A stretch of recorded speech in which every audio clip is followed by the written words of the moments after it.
So, getting my haircut yesterday, and are you one of those feel obligated to talk to your barber, hairdresser? If I'm the only one there and that's it, yeah, I do. I don't like to.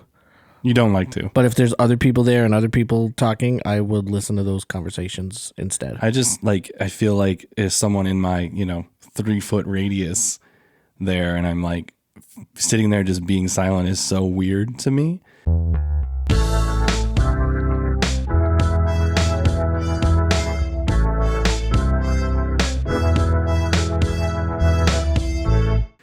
But she was a nice girl that cut it yesterday, but she had the RBF. So it's like, oh, nice. I'm like, do you want me to talk to you or do you not? And I couldn't figure it out. So like sometimes if that's there, I'll like create a moment. Like I'll do something like tilt my head weird and be like, and then I'm like, oh, there's an opportunity to get in and start talking. See, with you. I'm the opposite. Like they want to talk to me. It's their job. I need that. Yeah. Like, so what are you doing today? Like I go to a regular guy and he's like, oh, so last time you were here, you didn't have a job. What are you doing? Have you found a job yet? You got any interviews? Maybe that's my problem is I don't have a consistent, because I get it cut so vaguely, so seldomly. Yeah.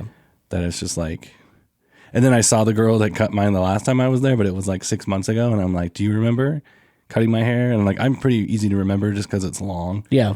So I'm like, do you hate me now because you see me here with somebody else? That I worry about too.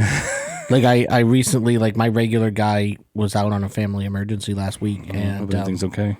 Yeah, so I went to a new guy, and I liked the new guy's job. He did a really good job, and I'm like, I want this guy again, but you got to make sure that it's on a day when the other guy's not here, because I don't want him to see me cheating on him.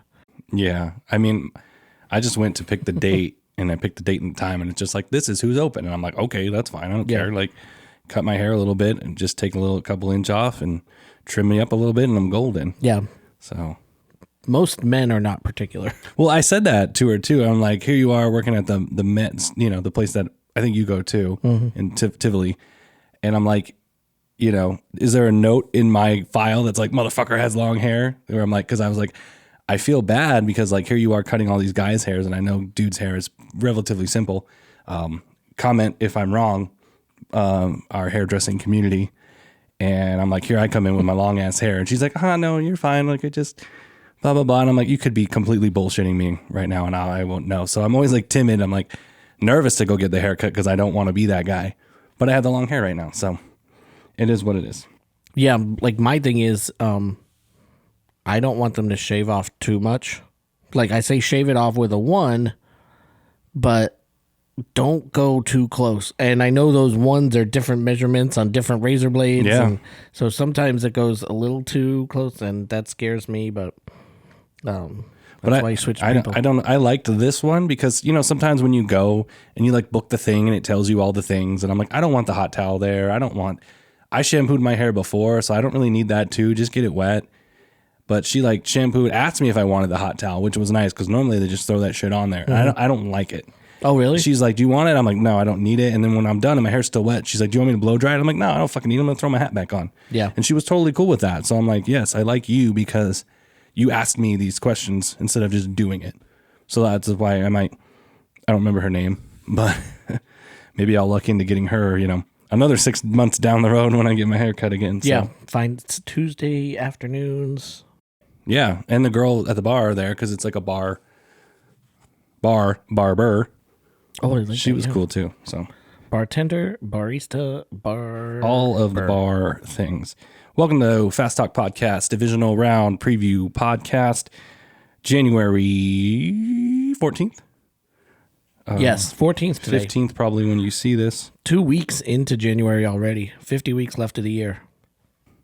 We had a very good wild card round. Your boy here went 6 for 6 on his predictions. I said I was going to have a chalice and a championship shirt, but shit went down in the nursery building it, so I kind of got distracted doing that a little bit, and then we had to fold and separate and hang up baby clothes, which was cool actually. So, do you have the cool little dividers? We got the little hangers, and then there's little ring things that hang down from the hangers so you complete the outfit. Oh, okay. But my wife she's in her nesting mode. She went full dividing by 0 to 3, 3 to 6, 6 to 9. Yeah, no. All in the drawer with little dividers and labels. They're making labels today. Yeah, you actually can buy them. Like, we used to sell them. They're one of my favorite things to sell. What is it? Like the dividers for the that have the size divider things. Like, I mean, you see them in the stores. Yeah, it's going to be crazy. Like, Loved those. I wonder if she'll follow it to a T. If like, okay, at 3 months, okay, you're officially too big for the 0 to the 3s now. And we'll see. Yeah, it depends on how she grows. She's going to grow. Her grandpa is very tall, and we're a tall family. And my wife is very tall. She's going to be tall.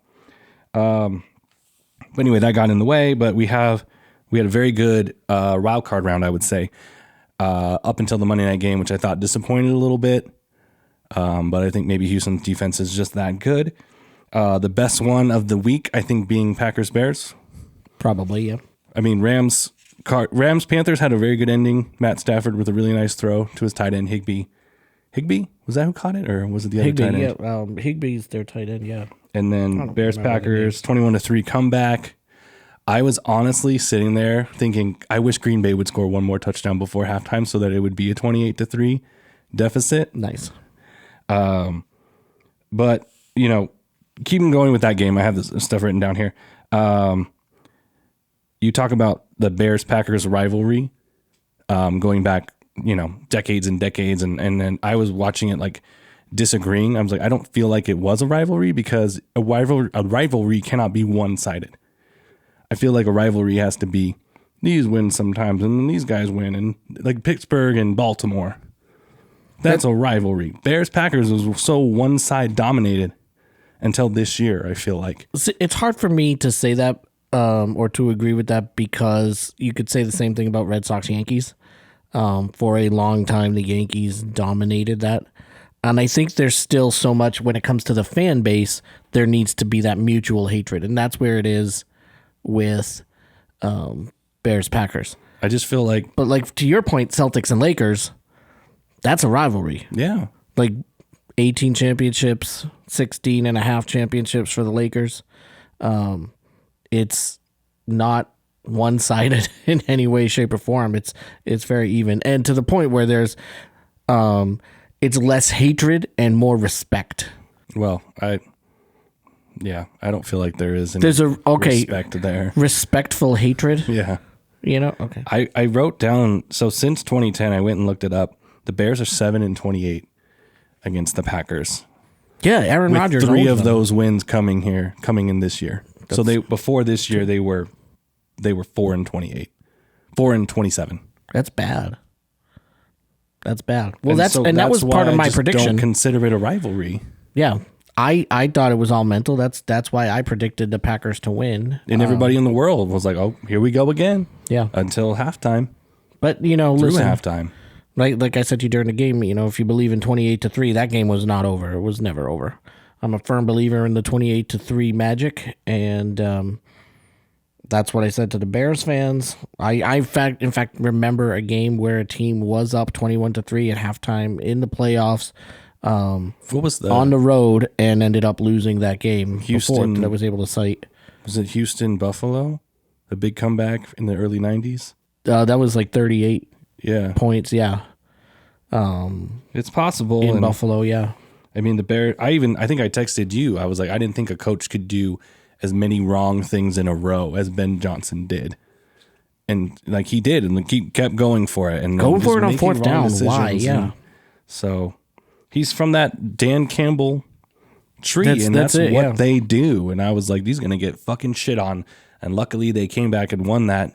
They won the game, and nobody cares. And I had texted Bears guys too. I go, if you would have kicked one of these field goals and took the 3 points, you'd would be in this game.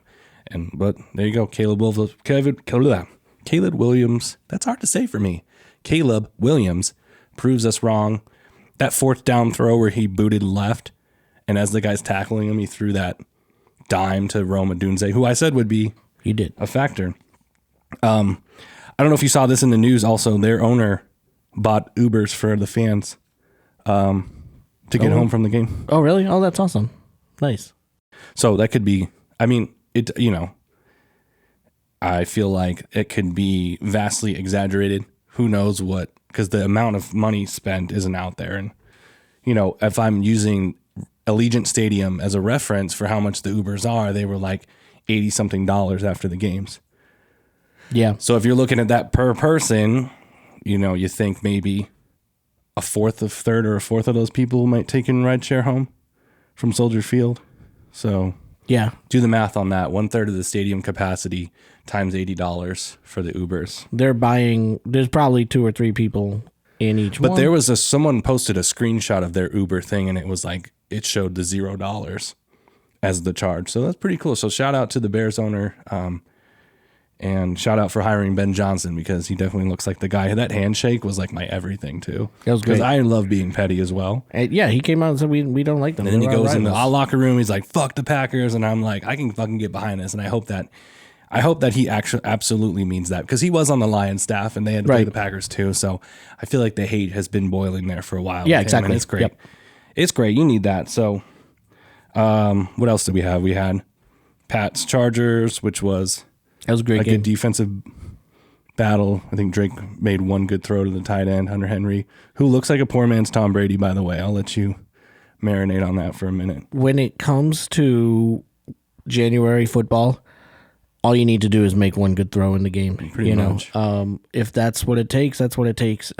New England had a long tradition of winning playoff games, and a lot of them are because they just made one more play than the other team.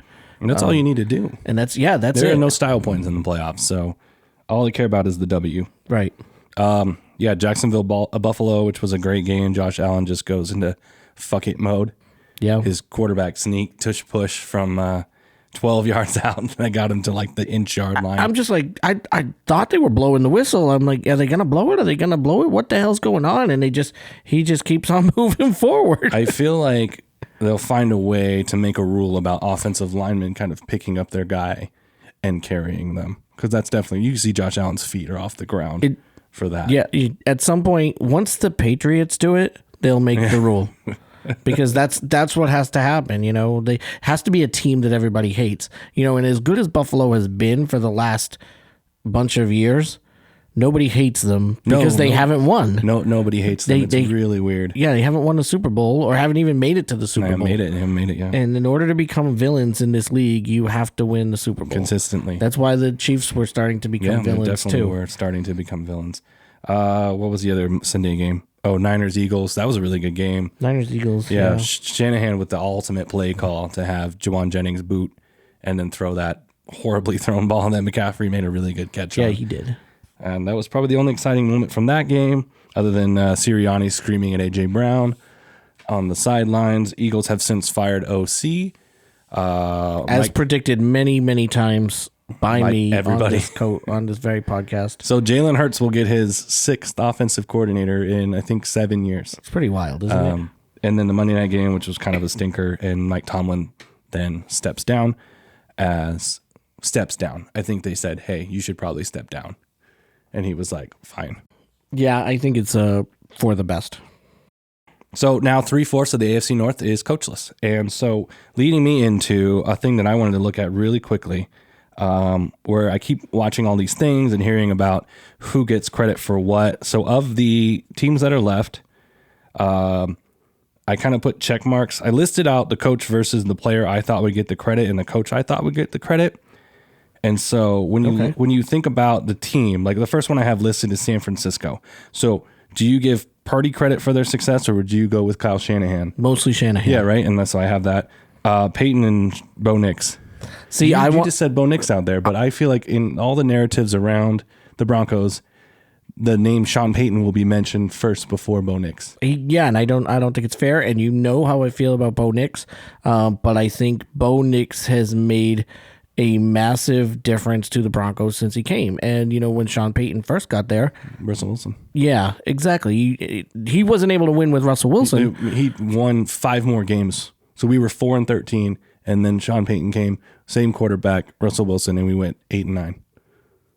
So we won 4 more games. We beat Buffalo in that. Remember we had that streak where they beat Buffalo, they beat a bunch of other good teams, and it was with Russell Wilson. And then they were like, oh, we're going to have to pay this guy unless we sub in Stidham, and then they subbed in Jared Stidham for the last couple games of the year. That was the Christmas one where the Pats came back and beat the Broncos. Oh, yeah, okay, I do remember that. I just remember, Bo Nix taking them to the playoffs and Russell Wilson not. Yeah. Vrabel May, this one was a little bit more up in the air for me. I would lean more towards Mike Vrabel getting more of the credit, being the one to come in and change the culture of the team. Because, I don't know, they were sucky without him, and then here comes Mike Vrabel, and they're number 2 seed. It's very hard for me to say in this particular case. I think Drake May has had a massive impact on the offense. McDaniel came in too, right? Yeah. McDaniels. And that was going to be where I was going. I was like, Drake May has made a lot of really good decisions as a young quarterback, but I think a lot of that has to do with the fact that Josh McDaniels is there. Drake May won 1 game a year ago as a rookie. And now he's, in the MVP conversation as a 23-year-old kid. And a lot of that has to do with Josh McDaniels. I think Mike Vrabel has been essential in, like you said, changing the culture around New England and really just bringing back the focus on winning. He's one of the few culture. I feel like there's 3 categories, right? You have a culture coach, an offensive coach, or a defensive coach. Yeah. So I feel like Harbaugh's your culture coach, like with Vrabel. Mike Tomlin started as a defensive guy, but I kind of feel like he's more of a culture guy too. Right. Dan Campbell is a culture guy. These guys are the guys that need the coordinators that are very, very good, right? Right. So Detroit needs to get on getting an OC like 911. But I have the most player-sided one, I think, with McDermott and Josh Allen. Like, Allen gets all the credit. Josh Allen is the reason why the Buffalo Bills are favored. I agree. I also think another player one would be Stafford over McVay. Okay, that was one of the ones where I didn't know for sure which way to lean. Okay. Stafford, McVay, because I feel like McVay's been there for like 9 years, and he's like, maybe he has now. They've gone to 2 Super Bowls, won one with Stafford. Yes.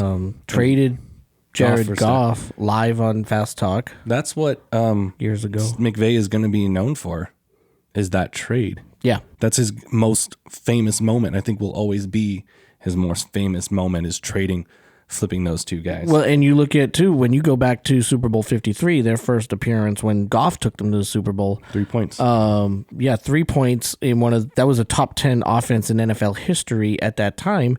And a lot of that was due to the fact that Sean McVay was still doing the same exact stuff he had done as a coordinator years ago. And the Patriots backup quarterback, who had been with McVay years ago, knew exactly what he was doing and was able to predict what was happening and what was going to happen. So that, to me, I think that'll always be a knock on his team. Like, bro, you move into a new house, change the locks. Yeah. Don't let other people in. I got McDonald and Darnold in Seattle. Oh, that's hard. It is. That was a tough one, too.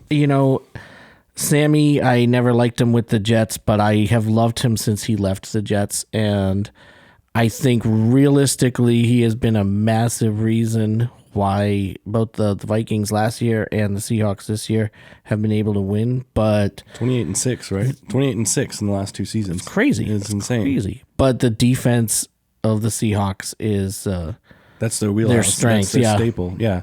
I think he's the perfect complementary to what the defense does. And what is Mike McDonald? He's a defensive guy, came from Baltimore to Seattle. So I feel like he gets more of the love. We talked about McVay and Stafford. Okay, the only other one I didn't know, Ben Johnson and Caleb Williams with the Bears. To me, this is a 50-50. It is, right? It's the only one I feel like is 50-50. Yeah.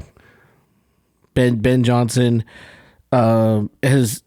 he's changed the culture in the Bears. He's changed the culture in the mindset of the Bears fans, and all of like Chicagoland and Bears world. They think they can win now. They think they can win. They now. expect it. That's a lot. Ben Johnson and Caleb's just right there backing up everything that he has done. He is the full support system. D'Amico Ryans and CJ Stroud. I feel like it's all D'Amico Ryans. Yeah, D'Amico. So that defense is just Crazy, scary good. I'm glad I don't have to play them. Oh, you do. Oh, we getting into that? Let's get into that. We can start with that one. That's the Sunday late game. Yeah, it's a Sunday late game. Their times are weird at 12 and 3:30 on Sunday. That's what they do on divisional weekend. So and it's on ESPN as a too. caveat, I forgot. Divisional weekend, since I was 5 years old, has always been my favorite weekend. And now the fact that you add in the Monday night CFP championship just makes it even better because you've got 4 playoff games stretched across 2 days. And they're all so meaningful, right? And then now, boom, we can roll into Monday night with the Indiana versus Miami game. I feel like I'm just like, this has always been my favorite weekend. I know opening weekend is great, Super Bowl, but you only get one game, right? For Super Bowl weekend. Championship, you only get the 2 games on Sunday. This is 4 meaningful games spread across 2 days, and it's always been my favorite weekend. So let me know if you agree with me or throw another argument for a better sports football weekend. I'll give you that. The one I like is Thanksgiving weekend, where you have your Thanksgiving and then you have your specialized Friday, Black Friday, start of rivalry weekend. Yeah, because football does, and then college does those too. Yeah, college does your rivalry week, Friday and Saturday after Thanksgiving, and those are, no matter how good or bad the teams are, they're always great matchups. I'll stick with divisional. So I've got, so New England, Houston. So it's in Foxborough, New England. I have -3. That's what I got from Circa. I don't know if you saw anything different. You've got the paper right there. So New England -3 over under 41.5. I mean, that's the 3 points you usually get for being the home team. Yeah. What's the over under? It's got to be like under 40. Yeah, 41.5. 41.5. That's. I feel like the winning team is going to need at least 24 to win. Well, it's funny you say that. My pick is actually 43 total points, and I have 18 to 25 New England. Reasonable. So just over 24, because like you suggest. I think that the fact that Tennessee has the Texans have an amazing defense, but their offense is middle of the pack. I wouldn't even give them that much credit. Whereas statistically it might be, but the Patriots, the eye test. Yeah, Patriots have a very good offense and a very good defense. Yes. And I think so the very good offense is going to be able to outweigh the middle of the pack defense, and that's going to be the difference. Yeah, I think the New England defense is definitely at an advantage here. I mean, Pittsburgh forced CJ into 5 fumbles on Monday night. That in itself is crazy. So now Drake had some trouble controlling the ball against San Diego, but I mean, I think they're going to make it clear to the offensive line, and they'll probably bring in some schemes that have extra tight end blockers or bring in the fullback to make sure Drake stays on his feet. Yeah, I think your rookie tackle had the worst game of the season. Will Campbell against San Diego. And he was the best rated player in that game. And I know defense. I know that Houston's pass rush is good at San Diego's was great. And the Chargers are great getting to you, but theirs is better. Yeah. So it's the best in the league. They are. And they're going to be gunning for Drake and Will Anderson on the other. Like it's going to be tough. And so I thought Vrabel's decision, and I had been calling for Travion all year long to switch it and run Ramondre. Ramondre was the perfect running back to beat the Chargers defense. He was, and it was the perfect game plan. You didn't even need the 16 points. You would have won that shit 9-3. But good offensive game plan again. Didn't have to be pretty. I don't know the recipe for the Patriots to move the ball on Houston though. I feel like it's going to have to be turn the ball over in Houston territory to get it at least into the end zone. You might be kicking some long field goals if you want. I just don't see how anybody can move the ball well on Houston defense. So they're going to have to pass. They're going to have to be able to get separation, use the play action. They have Stingley, right? Who's great. He's like your PS2. He's going to be on Stephon Diggs. So is it on Booty? Is it on, who's 86? That dude has like the best name ever. Oh, Efton Chisholm. Yeah, I like him and Efton. Such a dope name, dude. Mr. Welker, right? I think, no, a little different because he only has like 2 career catches. But yeah, Efton is going to be a key. All the receivers, are going to need to find ways to get open. I think we might see a lot of the short passes, the screen game, checkdowns, quick slants, stuff like that, that'll move the ball 7-8 yards at a time.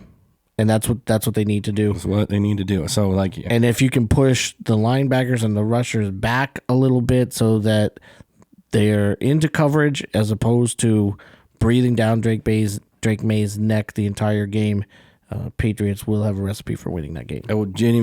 It's a night, so weather will be something of a factor. I don't know if you have a weather report on it. It's actually the noon game.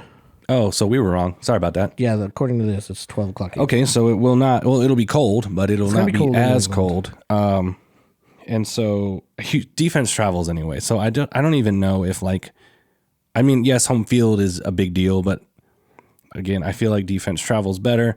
I was leaning Houston, and I said Houston because everything I predicted happened in the wild card round. So my divisional matchups were correct. And I said Houston last week. Nico Collins is hurt now, and I think that's a huge thing. He's in concussion protocol. I don't know if he's going to play. That's what's going to switch my pick from Houston to picking the Patriots. And so that's what I'm going with. You got a score? Maybe 21-16. Okay. A close game. Okay. So, yeah, you're the New England. I don't know if you have anything else to add. No, I think that's it. I mean, Williams came back defensively and that was a hell of a hit on Herbert. And then Vrabel cut his lip. I thought that was hilarious. Oh yeah, he's like, yeah, I forgot he doesn't wear a helmet. Cut my lip. But he's been a massive difference for the Pats defense this year, and I think that's when he's healthy and on the field, there's no stopping him. Yep. So Patriots, setting them up for being on the road or being at home for their AFC Championship game. And that depends on the Denver-Buffalo game. Yeah, we know what we're both going to say here. So the line, I got -1. So this one I feel like had jumped around. I had heard initially it was the Broncos favored because they're the home team. I heard a -1.5, but I heard the Bills got so much play initially that it actually moved the line to Bills -1.5. And so I've seen everything from Bills -1.5, Bills +1.5 to a pick 'em. I've seen everything, but I'm going to take it as a disrespect as Buffalo being favored against the number 1 seed at home. So I think the difference might be freshness versus rest. I mean, rust versus rust, right? And what they say, or Buffalo's I watched something today that showed the injury report, and Denver has like 3 dudes that were limited in practice. So everybody practiced. And then Buffalo's injury sheet is like this long, with Josh Allen being the top one on there with like the knee that got all jacked up against Jacksonville when he did that first touchdown. And then he just got hit so many times. And then I heard Jordan Poyer is out. Gabe Davis was in concussion protocol. I don't think he's going to play. And I heard the thing was they're down to like 3 healthy wide receivers. It's like Brandon Cooks, who's been a revelation for them. Yeah. Shahir, and Buffalo would have to help me out with the last guy. I can't remember. And it sort of is like, it's kind of like a shitty cancels out because like Buffalo really doesn't use their wide receivers as much. Right. And Denver's biggest weapon on defense is shutting down your wide receivers with PS2 and Riley Moss and Jaquan McMillan. So it's kind of like our best thing cancels out a thing that you don't really do anyway. And so the 2 people that I think that Denver needs to stop is Dawson Knox and Dalton Kincaid. They're 2 tight ends. Those are the 2 that I'm most afraid of for the Bills offense. And so that all depends on how well the linebackers and safeties can cover. And so Brandon Jones, our starting safety, tore his pec against Green Bay, I think, and is on IR and is not even eligible to come back until the AFC Championship game. But I heard he had surgery on it, so he probably won't be back until the Super Bowl if they make that. So you've got a backup safety there. Dre Greenlaw's coming off an injury. He practiced fully, but he's, again, you never know how well he's going to be. Alex Singleton, we all love Alex Singleton, but he has not been the best in coverage. So it really boils down to like how well those guys, Dre Greenlaw and Alex Singleton, are going to cover the tight ends. And that's, I think, the story of the entire game. So and also containing a pass rush. So you do more Broncos than I do. But I think for this one, the key is going to be the ground game. The Bills have a very good ground game. Yeah, number one rusher in the NFL, James Cook. Yeah, and the Broncos have a very good run defense. Yes. So, however that matches up. But so did Jacksonville, and they did everything they could to stop James Cook. They held him like 40-something yards, if I'm not mistaken. Yeah. And it wasn't him that killed them. It was fucking Superman and put it on the Superman cape. But look on at Philadelphia did the same thing week 17, 18? That's definitely the film that Sean is watching. Yeah. Is how Philly defended Buffalo in that game. And I think to me that's huge. So whoever wins the running game, the Broncos have a middle of the line running game, running offense, and the Bills have a very bad They do run defense. So if you guys can take advantage of that. I don't feel like they can. They've proved all season that they can't run the ball well. Bo Nix led the league in attempts, pass attempts. Bo Nix. But the run will control the clock. That's how they got beat last year. If you can keep Josh Allen off the field, boom. Easier said than done. Like they said, like last year's game, right? They had the ball for 41 minutes because we could not stop them on the ground. And McDermott's going to try and recreate that. And no one has been able to run the ball very well against the Broncos. That's the one thing I feel really good about is their ability to stop the run. My concern is going to be running man coverage like they do a lot.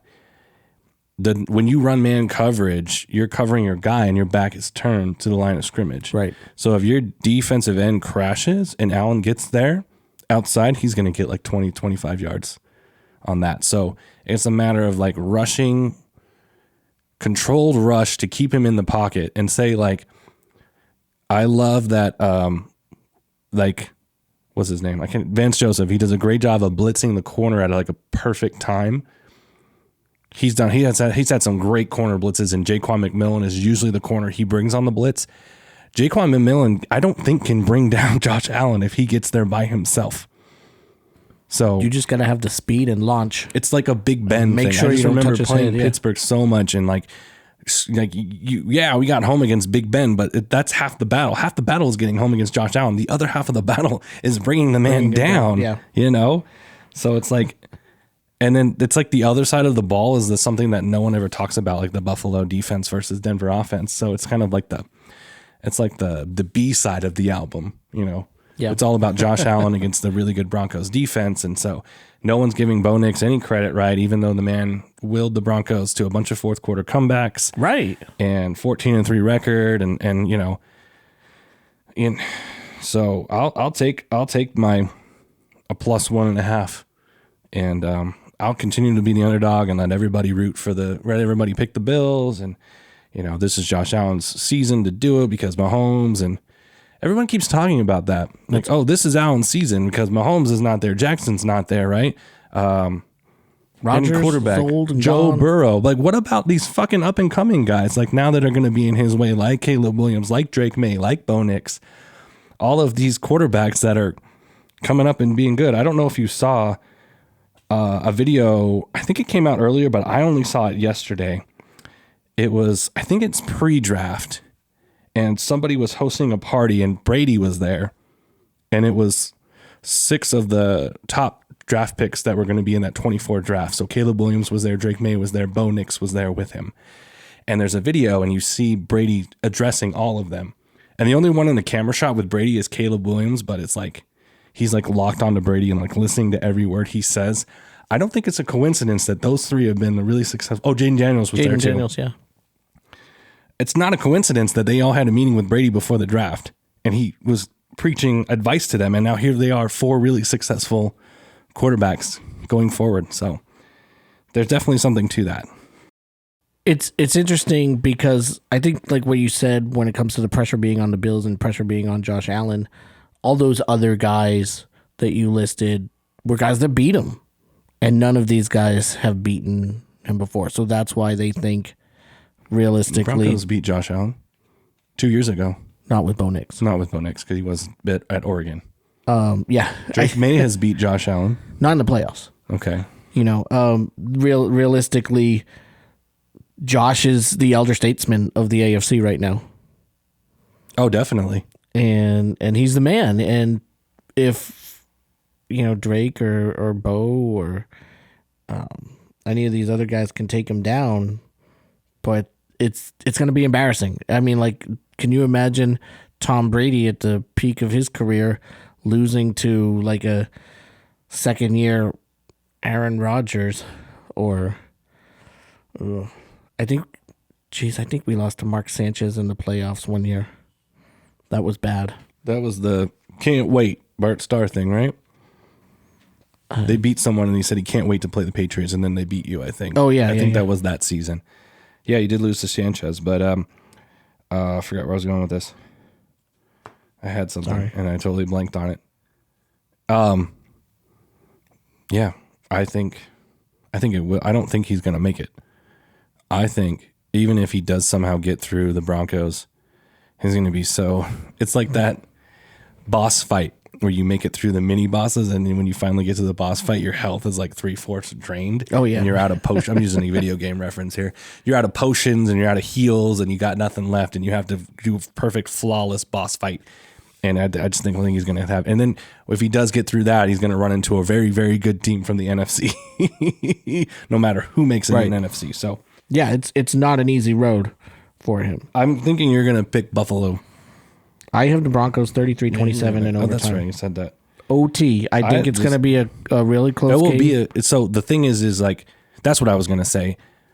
I feel like Lawrence would have done it and they would have won. The problem was the time was skewed. Like, you can't score your go-ahead drive with 4 minutes to go. Right. You have to score your go-ahead drive with like $1.40. Not even. I would say like 42 seconds left, and hopefully they burned 2 of their 3 timeouts. But even Josh Allen knows that too. 13 seconds. Yeah, exactly. That's where I was going. 13 seconds used to be enough, but it is not. It's not. That's what I'm saying. Even 13 seconds isn't enough. So it's like. And that was what I was saying. That entire game or that entire drive is you got to make sure you manage the clock properly, because if you score too quick, they're going to come back and manage the clock and not give you the time that you need to score. And I feel like Sean Payton knows what he's doing offensively more than Liam Cohen, who's still going to be my coach of the year, would manage a game. Now, he's going to get better, Liam Cohen. It will get better. But right now, Sean Payton knows how to do it perfectly. Been doing it for a long time. So I'm also going to pick Denver, but I think it's going to be more low scoring. I don't even know. I feel like we're going to need like 22 points. It'd be like 22-19. Okay. Or something like that. I'm not sure what is that? Is it like 48, 47? The over-under is 46.5. Yep. So we're leaning unders, and I'm leaning unders in both of these. NFC. I wrote Seattle, San Francisco first. That's a Saturday game. Saturday night game, 5 p.m. I feel like with these third-time matchups between these two teams, if it would have been a team that won 2-0, I would always pick the other team. But they went 1-1, and they each won on the road. So this is up in Seattle. They have a great home field advantage, right? They have they talk about the 12s, right? The 12s. They don't want you to sell your tickets. Did you see that? I did not. They are threatening season ticket holders who have put their tickets up for sale that you will possibly lose your PSL season tickets for next year if you sell them. They want you to give them away to, and they're quote, another 12. Which in itself is hilarious. Transfer them and you put an email address in, would they go and investigate that email address? I think and go look at who owned that. I think they're like Can serious. You do that? Yeah, they have cameras everywhere. NFL has facial recognition technology, so they absolutely, I'm sure, 100% are going to be looking at that. I think if that happened to you and you got a lawyer, you could probably sue the fuck out of them. Depends on the contract. Like when we had our Raider tickets, I asked the guy at the Raiders straight up, because I bought my Raiders PSL to go to other events at the stadium. I didn't buy it because I care about the Raiders. That I bought yesterday. Yeah, I wanted to go see Billy Joel. I want to see Elton John, Taylor Swift, Rolling Stones. And I said, hey, look, I'm going to be honest with you. I'm buying this for the other events, and I've read the contract. I understand that. So is there going to be a problem if I sell the Raider tickets? He goes, nope, they're your tickets, your seats. You can do whatever you want with them. That's exactly what they said to us too. I didn't ask any questions. That was just said to us. Hey, these are your tickets. You can, because I remember the verbiage with the Golden Knights season tickets where they look at how often you, transfer and move your shit. So that's crazy. And I can get why Seattle would want that, but they're the last team I feel like would have to worry about that. Yeah, theoretically, that is going to be an amazing home field advantage, but it always is. I think it's because they're playing San Francisco, and San Francisco's so close. If they were playing like an East Coast, I don't think the fans would travel as much.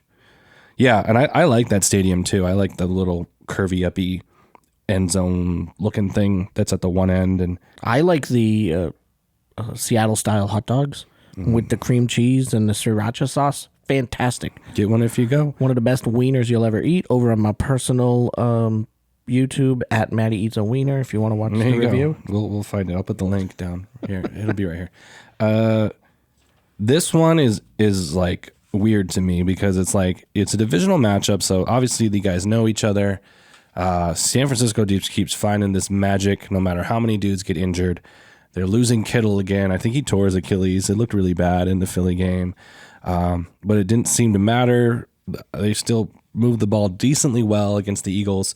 When you have Christian McCaffrey, usually moving the ball is not an issue. Yeah, and so, that'll be the key in for the Seattle defense. We got to stop 23. We got to stop 23.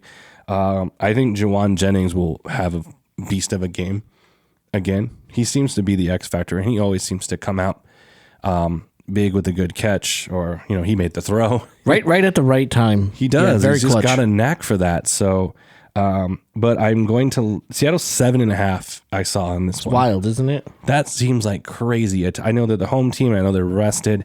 San Francisco has so many injuries. I just feel like 7 is way too big for a playoff game. You saw all the wild card games except for a couple were all within about 4 points. Yeah, only New England was the only one that was more than one score. Well, Houston. Oh, yeah, that's right. The Monday night game. Yeah. Sorry. So I just feel like 7 is a huge number for this game. But again, you've got some question marks on Seattle too. Like a lot of these guys haven't been in a playoff situation before, I don't think. This is not the Legion of Boom defense. This is a completely different Seattle team. And they have really good guys. And their defense is just straight up solid. And we talked about Mike McDonald being a great coach. I feel like Shanahan, I would take Shanahan 1,000 times out of 1,000 in this situation. Because he's been there, done that, been to Super Bowls, done all that stuff. Unless they have a really big lead in the playoffs, he does seem to blow those. I didn't bring it up this time, guys. You heard him say 28-3. This is what Shanahan do. And then I think the biggest question mark in this entire game is Sam Darnold in the playoffs because he has not. He didn't play well for Minnesota last year. 1 game. And so, but it's it. That's all the sample size that you have to take from. He also played for Shanahan as a backup. Yes, he did. To Purdy. So there's a little bit of extra knowledge that he has. And I believe Minnesota goes and tries to get Mac Jones. That you just keep it all going. Yeah. The cycle. Like the Chiefs and former 49ers quarterbacks. Alex Smith, Elvis Gerback, Joe Montana. Yeah, no, I think the Seattle team is just too good. They're playing really, really well right now. San Francisco is too hurt, and they're coming to an end. The gas is running out for the 49ers. Yeah, I'm going to pick Seattle. I'm not going to pick them by a touchdown like this says, but I just think that I don't think Darnold is going to have to do. I don't think Darnold is going to have to be super. He's not going to have to do a Josh Allen. I agree. He's just going to have to not turn the ball over. Yeah, you turn the ball over, you're screwed. You don't turn the ball over. There's nothing wrong with a punt in this case, and so there's talk that Warner might play in this game. Fred Seriously? Warner, yeah. Okay. So that would be a huge swing. I'm going to lean on he's not going to play. Even if it's not on the field, like an emotional lift for the 49ers, he would be.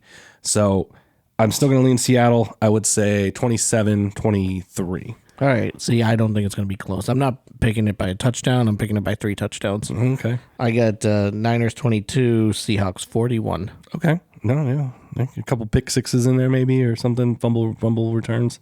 Yeah. Or just all offensive touchdowns. I think Sam's going to have a really good game because he continues to play with this. I got to prove something to somebody. It's a prove it game. It definitely is a prove it game. And I would say he's the person with the most pressure on his shoulders in this game for sure. Okay. Yep. The one I'm actually excited for as a neutral fan to just watch is this other NFC game, Rams-Bears. Because I have absolutely no idea what to expect in this game. That Green Bay game just fucked my view of the Bears, and I'm just like, these are, because I'm riding with the Rams, right? I've picked them to win the Super Bowl. They're still going to be my Super Bowl pick, so I'm going to pick the Rams to win this game. But I really have no idea what's going to happen in this game. The Rams could be up by like 4 touchdowns at halftime, and we're all going to be looking at our TV like, well, it came back against the Packers, so... That's it. Yeah, you don't know. And when I'm sitting here looking at these statistics, trying to make something out of it to figure out how this game is going to go, and I'm just like question mark. Yeah. And it's hard because here you have, the only guy in the playoffs with a Super Bowl championship, versus, a first-time head coach, a second-year quarterback, and a bunch of inexperienced guys over in Chicago who just came off probably the biggest win of their careers at this point, right? A huge comeback victory. They're riding high. But was that enough for them? Was that their Super Bowl? Are they content now? They shouldn't be content. I think at halftime when they were down 21-3, Bears fans were content with their season. But having come back to win that, and I think that was their 7th come from behind something like that victory of the year, which is more than the Broncos. Yeah. Now they're not content. They want more. Now they can taste it. You can smell San Francisco, Santa Clara. I saw a funny meme or post that was like, I want a Bears-Broncos Super Bowl because it'll be 0-3 at halftime, but then the final score will be like 47-48. That would be great. I can't disagree with that, dude. That's Super Bowl 38. Remember that one. But yeah, it's it could be back and forth. Like that's literally the first thing I wrote down here is how much of a Rams lead would they have to have before they would feel comfortable? Right. So supposedly it's supposed to be cold and -8 with the wind chill there in Chicago. It's so cold I don't in know Chicago. if that's going to make a difference. So see, and and it's funny. Players will tell you that doesn't make a difference. They'll say, "Oh, I played in the cold when I was a little boy, or we used to play outside all the time." It makes a difference when you're freezing your ass off on the sidelines, and it's cold, and it's takes a toll on you. And yes, it happens to both teams, but if you're a little more used to it, where I think the Bears are going to be a little more used to it compared to a team that plays in sunny California, unless you're jacking up the AC at the Rams practice facility, which I don't think they are. I don't know how McVay is going to simulate that coldness. There's no way. You can't do it. Like I remember a game in where the Patriots were going to play, and they said it was going to be snowy and cold during the game, so it snowed earlier in that week, and Belichick called everybody over. All right, we're going to go outside and practice in the snow, so we're ready for it. I want to know how we can run these very plays when it's snowing out, and that's the preparation you need to be able to do. Obviously, the Rams can't do it. Maybe they are in Chicago already running stuff at Northwestern or playing somewhere there. Probably not Northwestern because they don't have a stadium. But they're building one. I think they're building one right on Lake Michigan for them. Yeah. But they got to be up there and in this mode already. Yeah, I don't know how you simulate that cold. You really can't. Giant fans and dry ice. So I really am baffled. I didn't even write much down for this game because I'm just like, I don't fucking know. My notes here are Puka and Devontae Show. I think those two guys are the stars of the Bears. Stars of the Rams. And they're going to go off. Stafford's going to go off. And but I mean, those Green Bay receivers, like they did stuff. They made plays. Like Golden had a great shout out Longhorn. had his touchdown was fucking amazing. And it's like, they made all those plays. And like, so it's just like, will they be up a lot at halftime, or do you keep it close to not give the Bears a chance? I don't know. I really don't know what to do. All I know is I'm pretty sure the Rams are going to win. They're favored again on the road. So 2 of the road teams are favored. I've got to pick a road winner also, because probability says someone's winning on the road. So this one I think will be more high scoring, and I would take the over in this one, but I don't know if it's going to hit the 40s just because it's so freaking cold. So I would say like 36 to like 30 Rams. Really? That's what I'll go with. 36 to 30. Yeah. I have 35 to 31. It's written down there. It's been there. Bottom line. Yeah. So, yeah, I shit, we agreed on every game. Oh, well. Hey, great minds. Yeah, I didn't believe in the Bears a week ago, and I was wrong. I went 6 for 6. And I'm not saying I don't. 6 for 6 on my picks. The games I got wrong, I was like right on the score. Right. Yeah, so, yeah, you got to give. There's nothing wrong with picking Jacksonville and picking Green Bay, though. So I'll take a teeny weeny bit of credit in the fact that my scores combined were off by a total of 1 point. And in some of the games, I actually had the differential correct, too. I was really good. So if we're both right, that puts a Rams-Seahawks NFC Championship and a Denver-New England AFC Championship. And that's what everybody wants to see anyways. Those are the top 4 teams in the league. I think if you asked 100 NFL fans who they want in the AFC, I think 70 of them would say the Bills. Yes. Yeah. I realistically think everybody wants Bills-Texans. I would think people want Bills-Bears. I would think if you asked 100 people, I feel that's the Super Bowl that majority of the people are going to want is Bills versus Bears. Yeah.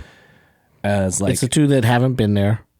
And that's really all people care about is somebody new winning it every year. Yeah, I think so. Yes, apparently so. Fuck the NFC West because 3 of their 4. Imagine being Arizona, like watching this, like, fuck, man, what the hell? Arizona, you should hire Mike Tomlin. I'm just going to say that for the coaches, even though he probably doesn't want to coach next year. I think, we'll get into that. We have a few minutes. Hit me. The Cardinals are the worst opening of all the jobs because their owner won't spend money. No, he won't. And there's massive question marks regarding their quarterback situation. I think they got a lot of money tied up in Kyler Murray. I had a rankings and I put him at 7 out of 9. Okay, so yeah, that's not a good. Because you have a question mark. You would think the best coaching situations you could be going into are like, yes, we have an answer at quarterback, and yes, we have an answer at an ownership that's going to pay a lot of money and not going to care, right? They're going to back you with your financial decisions, and yes, I think Arizona does not check either one of those boxes. Right. So I have the Raiders. I have the Raiders as the worst opening, I think, and then I had Atlanta. I actually think Atlanta's the best opening. I really do. Atlanta's a great situation. I have them 3rd. I think Baltimore with an MVP caliber quarterback and Lamar with Derrick Henry and Zay Flowers, a top wide receiver in the league, is a great situation to go to. They're my 3. I would look at a defensive coach because that offense is going to take care of itself. I just don't think that's the way of the league anymore. Look at who you just got rid of, right? Like Tomlin, more associated with defense. Harbaugh was a special teams coach. You definitely don't consider him an offensive guy. Jonathan Gannon got fired in Arizona. He was a defensive guy. Atlanta, Raheem Morris was a defensive guy. Fair. The Giants, Dable, offensive. Pittsburgh, we said Tomlin. Tennessee had an offensive guy. The league is moving more towards, can we get a young quarterback and can we get a coach that's going to, we attach them at the hip, right? Ben Johnson, Caleb Williams, Sean Payton, Bo Nix, those kind of guys. Arizona, I wrote down Mike McCarthy as my guy for them. It's an interesting. They need an offensive guy, culture setter, not taking any shit. I myself, the first thing I would do as Arizona is move off Kyler Murray. I know he's a shitload of money. So I don't know if that's going to be possible. So then that's the next best thing that you can do is get a guy that you think could work with him. So Mike McCarthy has done good things with Aaron Rodgers, good things with Dak Prescott. Prescott's a little bit bigger, but he's not really close to Murray, but he's somewhat similar to Murray in the fact that you've got a mobility and a guy that can throw the football. So Mike McCarthy was my guy. Atlanta, I thought was my number 1 job. The Giants are my 2. Baltimore's my 3. Cleveland, I think, is a better situation than you think because of the defense. Therefore, plus that division's in shambles now too, because you don't know what's going to happen in Baltimore. You don't know what's going to happen in Pittsburgh. 2 of the teams that are considered like the staple of that division. You're like, oh, well, if they're not good anymore, then it's anybody's division. And I don't trust Zach Taylor and Joe Burrow. So you never know what can happen. Tennessee, they have hopefully a franchise guy. He did hurt his shoulder. Miami, but they have a great draft pick coming too. Yeah, Miami, I don't think is as bad as people say. I don't think Miami's a bad spot either. Pittsburgh, I feel like is a total rebuild. So if you're into that, do it. And then the Raiders, yeah, like I said. So I have McCarthy for Arizona. I think Mike McDaniel could go to Atlanta and do a lot of good things, especially if Penix comes back and is healthy. It depends on the reason why I think Atlanta is the best job is because they have a great offense. You've got Bijan Robinson. You won 4 straight games to end the season, so you know something's there. The joke on Atlanta was the pass rush for years and years and years, but the pass rush was actually really, really good this year. You get an offensive guy in there with Penix. I have Stefanski going to Baltimore, Robert Saleh to Cleveland. I think Jesse Minter, coming from the Chargers staff, is actually going to be the Raiders head coach because Brady knows him from New England and they have ties. Clint Kubiak, who is the Seattle offensive coordinator, to Miami. Okay. Harbaugh is going to go coach the Giants. Brian Dable, I think, is going to go coach the Titans. And then my big one is that Pittsburgh is going to steal Marcus Freeman from Notre Dame and bring him in and be their coach. Okay. Wow. Yeah, you did a little bit more prep for that from me. I can definitely get into that more. We only have about a couple minutes left, but we can hit that next episode too. I just think that there are some teams that no matter what they are, they're just permanent shit shows. The Jets. And that's, as you reminded me earlier, their job for some reason isn't open. It should be. Stefanski would be there, I feel like, already. The Browns, the Raiders, Cardinals are just, to me, permanent shit shows. I've seen the Cardinals consistently make the playoffs with Carson Palmer, make the Super Bowl with Kurt Warner. It's there for the Cardinals. People can get behind him, and I feel like there's a chance for them to be good with the right system in place. McCarthy can do that, I think. Do you think McCarthy would bring in possibly newly retired Aaron Rodgers as a quarterback's coach? No, because Aaron Rodgers would punch Kyler Murray within about 3 seconds. Yeah. Well, yeah, I'm going on the assumption that Kyler's not there anymore. Like there's Ty Simpson there. Yeah, that's what I think.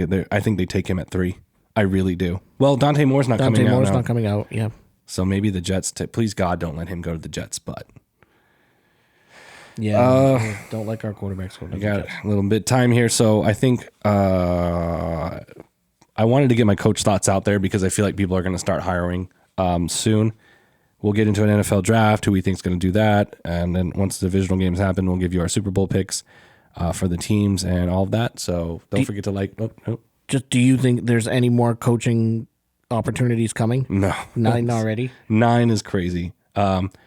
Anybody that loses this weekend won't lose their job. The only one is maybe McDermott, but I don't think so. Yeah, I think McDermott is a possibility. If they get their ass fucking kicked and like Bo Nix just goes off and they like, because you're not going to blame Josh Allen, right? If Buffalo loses, Sean McDermott is getting the entire blame, and I just don't think so unless the Broncos win like 52-3. What if Mike Tomlin's agent calls a team and says, "I want to coach your team"? It'll be Harbaugh, not Tomlin. Tomlin's taking a year off. Okay. So there we go. Fair. Go Broncos. Thanks for coming to our Fast Talk divisional preview. Don't forget to like and subscribe and comment and tell us who you think is going to win the games. And we'll see you for the championship weekend. Sounds good. Go Knights, go. Go Knights, go. Thanks.